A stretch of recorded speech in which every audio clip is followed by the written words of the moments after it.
خب بذارین با یه مسئله جدی و بنیادی شروع کنیم. شاید بعضیاتون اینو شنیده باشین یا خونده باشین جاهای دیگه، براتون تکراری باشه، ولی فکر میکنم که ارزش اینو داره که چند بار آدم اینو بشنوه و حتی همه عمرشو بذاره و روی مسئله کار کنه.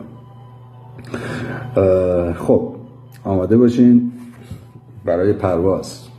کمربندا رو ببندین ها. یه تیکاف عمودی بریم اون بالا، بعد ولتون میکنم پرواز کنیم. اگرم یاد نداری یاد میگیر، نگران نباشید. خب نگاه کنید، وقتی شما یه برنامه کامپیوتری می‌نویسین، مثلا به زبان پایتون، زبان سطح بالا، معمولا شما میدونید دارین چیکار میکنین. در صورتی می‌نویسین نمیدونم برای یه تعداد باید بیا این کار رو انجام بده، جمع کن، نمیدونم تا وقتی این شرط برقراره این کار رو انجام بده، اگر اینجوریه این محاسبه رو انجام نده یا اینجا وایستا. بعد کامپیوتر اونو کمپایلش میکنه، ترجمهش میکنه به زبان ماشین و بعدم تبدیل میشه به یه سری تحول بیت های 0 و 1 کامپیوتر که یه گیت های روشون عمل میکنن و تغییر میکنن. تا اینجا مشکلی نیست. من به اون زبانی که میدونم دارن چیکار میکنم، اون زبان سطح بالا مثل پایتون میگم یه زبان معنیدار سطح بالا و به اون تحول 0 و 1 ها بیتای کامپیوتر میگم یه زبان سطح پایین.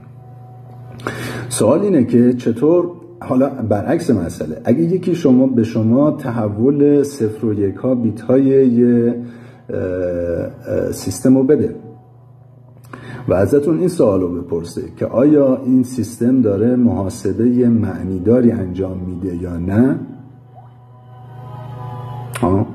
جواب شما چیه و چطور به این سوال جواب میدید؟ بعد مشخص کنین محاسبه معنیدار یعنی چی.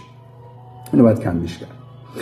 و بعد فرض کنین محاسبه معنیداری داره انجام میده. آیا جواب دادن به این سوال بستگی به این داره که اون مسئله‌ای که اون محاسبه‌ای که داره انجام میده سیستم یک محاسبه ساده است یا یک محاسبه سخت؟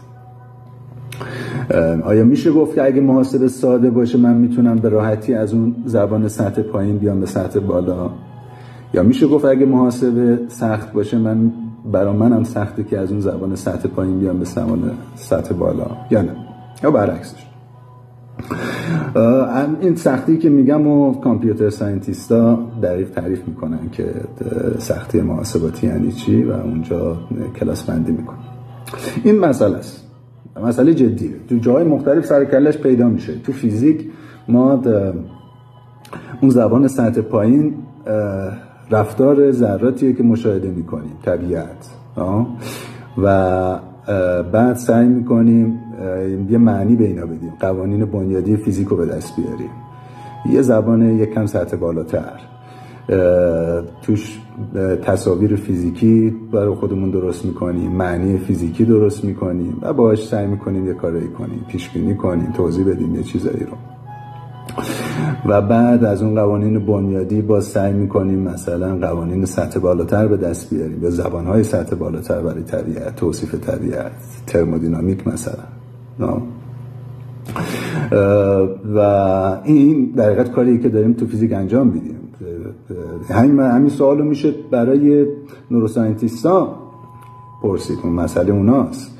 شما تحول زمانی نورون ها رو دارین، دینامیکشون رو دارین، بعد میخوایم بفهمین که این داره چیکار میکنه، چطور یه کارایی رو داره انجام میده، اون زبان سطح بالایی چیه. یا توی هوش مصنوعی، شبکه عصبی مصنوعی، شما اونجا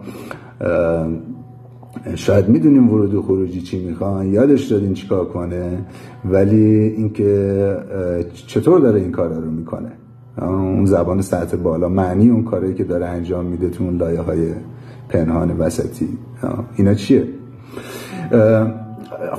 روش حمله کردن به این مسئله میتونه، این بستگی به شما داره، ولی معمولا آدما اینجور جاها شروع میکنن یه خورده مسئله هایی رو تعریف میکنن، مدلایی که معمولا بهش میگن توی مدل اسباب بازی و سعی میکنن توی مدلای اسباب بازی مفاهیم رو یکم کمی دقیق تعریف کنن، یه جنبه هایی از این مسئله بزرگتر و جدیتر بنیادی که گفتم رو بررسی کنن.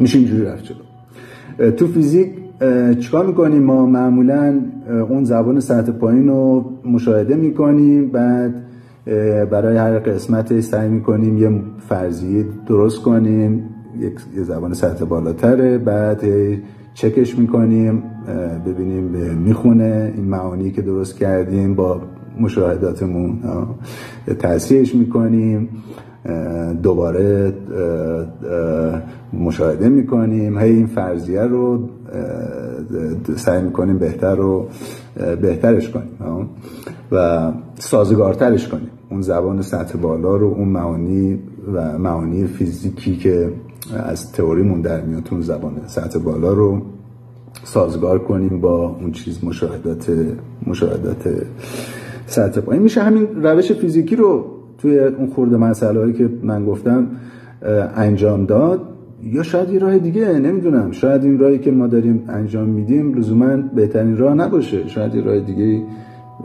راه بهتری وجود داشته باشه برای اینکه از یه زبان سطح پایین رسید به یه زبان سطح بالا. خب این برای این جلسه. خداحافظ تا بعد، سلامت باشید.